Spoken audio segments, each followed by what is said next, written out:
Amuwo Odofin local government, under the leadership of the executive chairman, Honorable Prince Lanre Sanusi, has commenced its fiscal planning process for the 2026 financial year with a strategic budget retreat themed Budget of a New Beginning. The retreat, held at Dover's Hotel and Suites, Aromire Lane, Ikeja, Lagos, brought together key stakeholders, policymakers, and departmental heads to develop an inclusive and sustainable development blueprint for the council. Declaring the retreat open, Prince Lanre Sanusi emphasized that transparency, accountability, and due process remain the core principles of his administration. He underscored the need to strengthen the council's internally generated revenue in order to deliver more impactful developmental projects across all wards in Amuwo Odofin.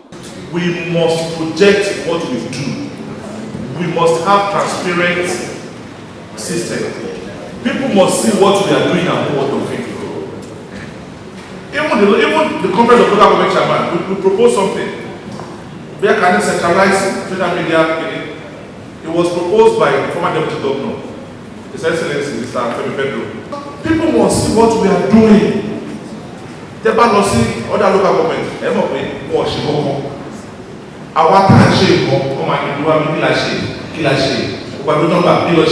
and we are doing a lot. Sanusi described procurement as a vital tool for good governance, explaining that it enhances value for money, promotes fairness, and drives sustainable development. He further highlighted the importance of the Procurement Planning Committee, Evaluation Committee, and Tenders Committee, describing them as the backbone of a credible and compliant procurement process. The retreat featured an interactive session focused on strategies for boosting local revenue and improving service delivery across the local government.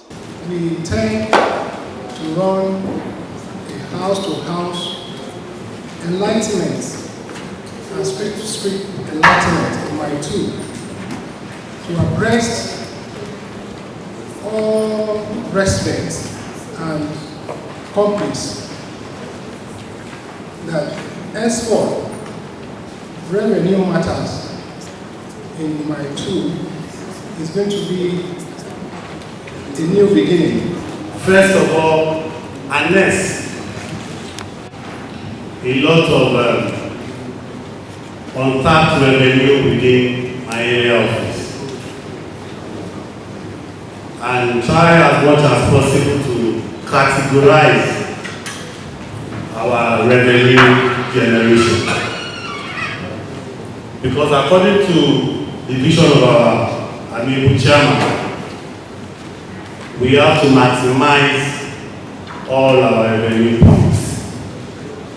And in going about that, we will need proper classification of those revenue areas.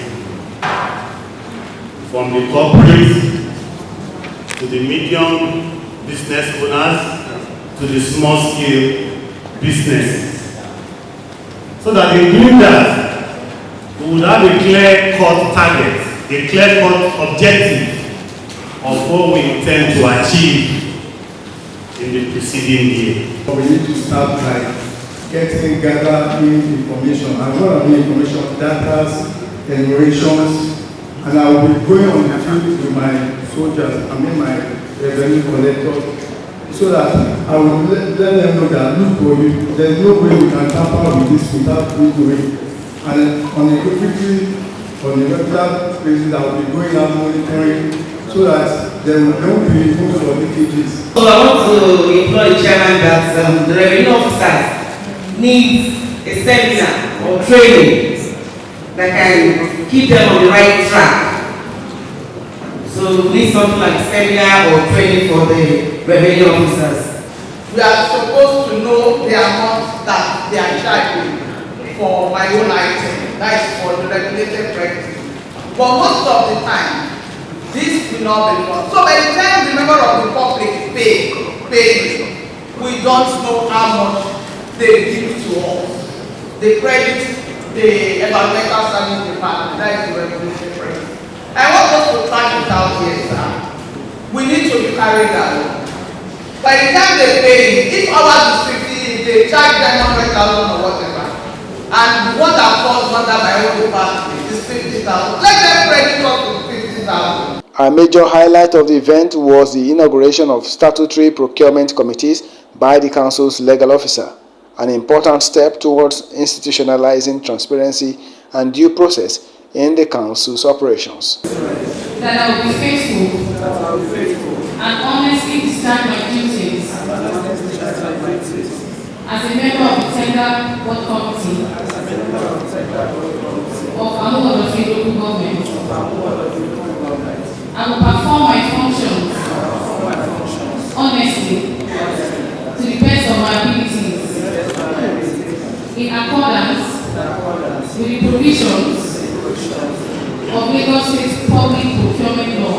So I swear that I will be faithful and honestly discharge my duties as a member of the Technical Evaluation Committee of Odofin local government. Reaffirming his administration's commitment to a prosperous and people-centered Amuwo Odofin, Prince Lanre Sanusi urged heads of departments and units to develop innovative, practical solutions capable of delivering measurable benefits to residents. He charged participants to uphold efficiency, transparency, inclusiveness, discipline, and teamwork, with a focus on programs that empower youth and women, strengthen the local economy, and enhance education, healthcare, and environmental sanitation. Please, I'm appealing once again that I want to work with them. I want you to work with me. Let us work together. It's not rocket science. It's not rocket science. See. I'm here. Please, I'm appealing. Not only that, every outstanding this next week, let us settle it. The retreat ended with a renewed pledge by participants to promote collaboration and innovation as the Council advances towards inclusive and accountable governance. What we have done here is not for self. It is for service and for the service of the people in Amuwo Odofin. Expectations are high. People are looking forward to us. And they see, with us, they see us and they see a new thing. In the budget of a new beginning, and it's not going to be a change per se. It's a new beginning, because we are not going to eradicate everything, because my predecessor did quite a number of things that we are also consolidating on. However, there's much to be done. Now he has taken upon himself to bring his own financial fund. Because of his attitude, I love him, and because of that, people now turn my abode to extension of 41 Road.